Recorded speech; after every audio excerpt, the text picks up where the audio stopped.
Ça y est, les zines sont disponibles à la vente. Il en a fallu du temps pour que ce zine existe au monde, mais le voilà enfin.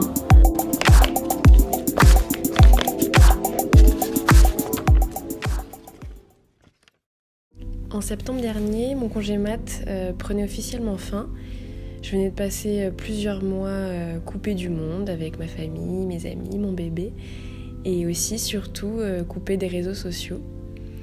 Je venais d'être maman et j'avais à cœur de ne pas passer à côté des moments avec ma fille en scrollant sur les réseaux et puis aussi d'être efficace quand j'ai une minute pour travailler. Et tout d'un coup, Instagram, qui était une plateforme de travail pour moi, m'apparaissait un peu comme hostile. J'ai remis un peu en cause mon métier de chargée de communication pour le monde de l'illustration.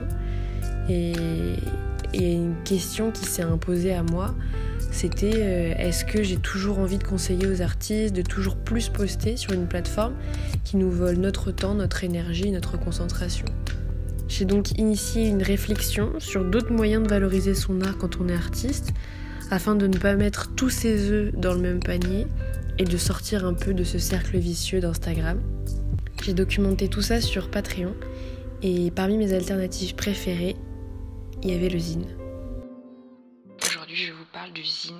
Le zine, qu'est-ce que c'est ? Le zine, c'est une autopublication, en gros, sous la forme d'un magazine ou d'un livre ou d'une BD ou que sais-je. Ça peut avoir toutes sortes de formes, donc ça peut être un zine en un exemplaire avec un format original, donc un peu à la manière d'un carnet de dessin, et ça peut aller jusqu'au zine imprimé par un imprimeur et imprimeur isographie ou que sais-je.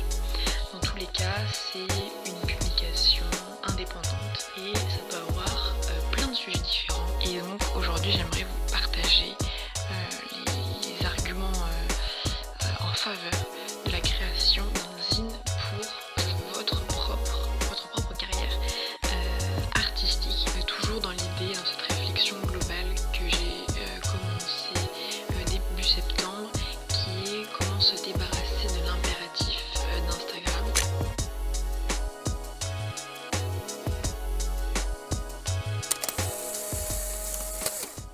Bonjour à toutes et bonjour à tous, bienvenue dans un nouvel épisode de podcast. Aujourd'hui, je voulais vous parler de mon fameux gros projet secret que je tease très mal. C'est un zine, donc un fanzine ou un zine que je vais créer moi-même qui s'appelle Illusine. Je vous en ai parlé dans le dernier épisode de podcast public. Alors en fait, ce projet, c'est en fait un zine qui met en forme mes analyses et mes conseils de façon créative et que je souhaite vendre ensuite sur une boutique en ligne. Il a une forme très simple pour l'instant, peut-être qu'il va évoluer au fil des numéros parce que l'idée c'est d'en faire plusieurs par an. Il a une forme très simple donc, c'est un A4 plié en 8 de sorte à avoir un feuillet en fait sans attache. Je vous montrerai dans la description un peu comment ça se présente. Et le sujet de ce premier numéro, c'est le fruit de toutes mes réflexions que j'ai partagées en grande partie sur Patreon ces dernières semaines. Le sujet, c'est 4 alternatives à Instagram quand on est artiste. Instagram nous permet de partager, de valoriser notre art, de rencontrer d'autres artistes, de faire communauté, de s'inspirer, de trouver son public, voire même ses clients. Mais l'impératif de toujours plus poster sur cette plateforme nous épuise et nous éparpille. Dans ce numéro, je vous invite à investir d'autres espaces plus organiques et humains. Pour l'ADA, comme vous pouvez le voir un petit peu, en fait, j'ai vraiment envie de m'amuser et de renouer un peu avec mes habitudes de journaling créatif.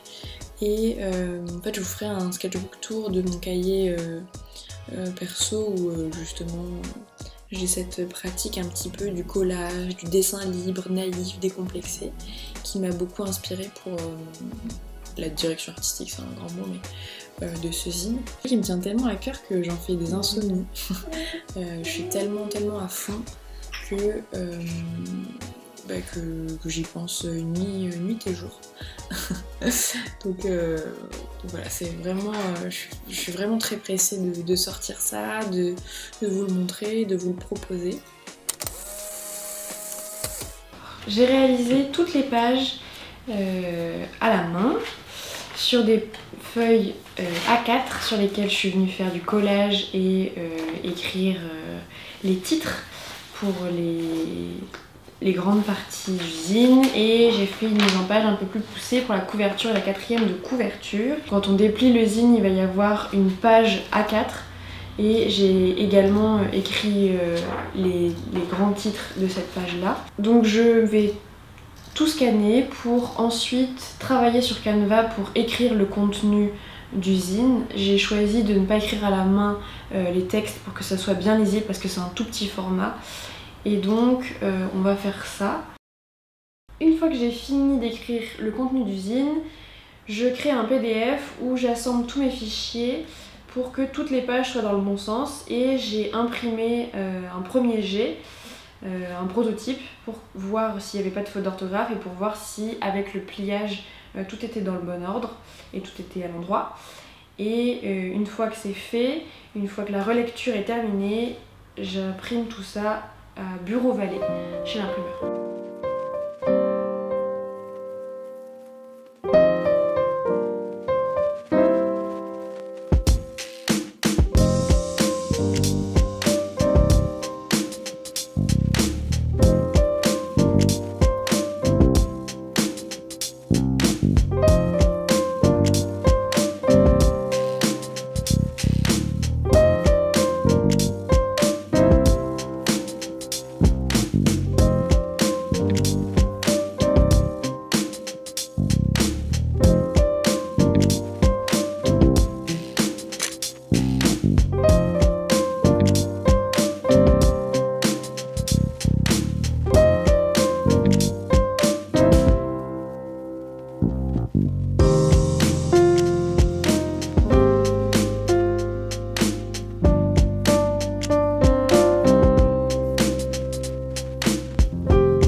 On est en janvier 2024 et cette vidéo n'est toujours pas sortie.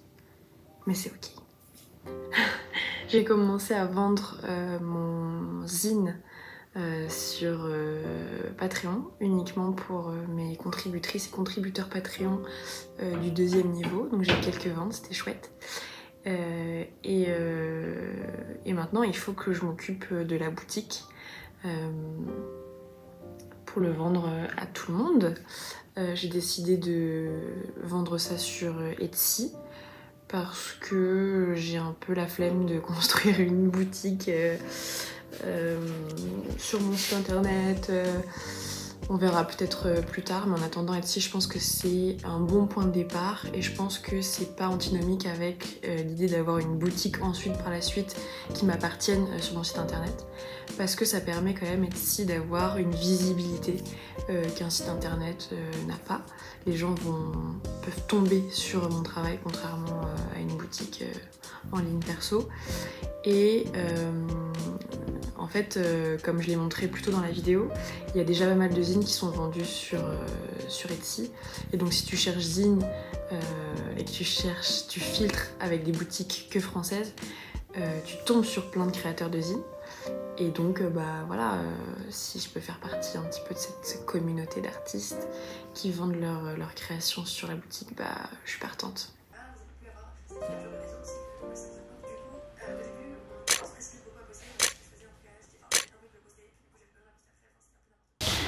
Ça y est, j'ai publié ma fiche produit sur ma boutique Etsy. Les zines sont disponibles à la vente. Il en a fallu du temps pour que ce zine existe au monde, mais le voilà enfin. J'ai créé une petite fiche avec un plan de com et une gestion de stock sur mon cahier de travail. Et j'en ai déjà envoyé à certaines personnes avec qui j'avais déjà beaucoup échangé sur le sujet. Et j'ai également échangé des zines avec des artistes. Et donc très prochainement je vais vous faire, enfin j'espère très prochainement, une vidéo favori de plein de choses culturelles, des BD, des vidéos YouTube d'artistes et donc des zines aussi. Donc trop chouette. Et je les remercie beaucoup pour cet échange. L'idée, c'est d'avoir un moyen d'expression qui est rémunérateur. C'est-à-dire que sur Instagram, je fournis du travail, je fournis des conseils et je n'obtiens aucune rémunération financière. Et donc là, même si le prix est rikiki, c'est quand même une façon d'avoir voilà, une petite rétribution financière qui n'est pas négligeable dans ce monde compliqué. Mais j'avais aussi envie, comme dans cette optique d'Instagram où les artistes échangent en fait, enfin en tout cas exposent leur travail aux autres et en échange voient le travail des autres et s'inspirent, j'avais à cœur d'envoyer mon zine à des artistes qui en font aussi. Comme ça j'ai un petit bout d'art, un petit bout de leur art chez moi et moi je leur envoie mes conseils. Donc c'est sur le même principe de gratuité entre guillemets que sur Instagram, sauf que là on est sur un papier physique et on prend le temps d'apprécier le travail de l'un et de l'autre. Donc voilà, donc je l'ai envoyé à 2 artistes et j'ai reçu leur travail, donc je vous en parle très bientôt dans une vidéo. Et s'il y a des artistes qui font des zines parmi vous, j'aimerais beaucoup échanger mon zine contre le leur, ça serait avec plaisir, donc n'hésitez pas. Vous pouvez retrouver les zines sur ma boutique Etsy, je vous mets le lien dans les commentaires. Et puis je vous dis à très bientôt dans une nouvelle vidéo. Ciao!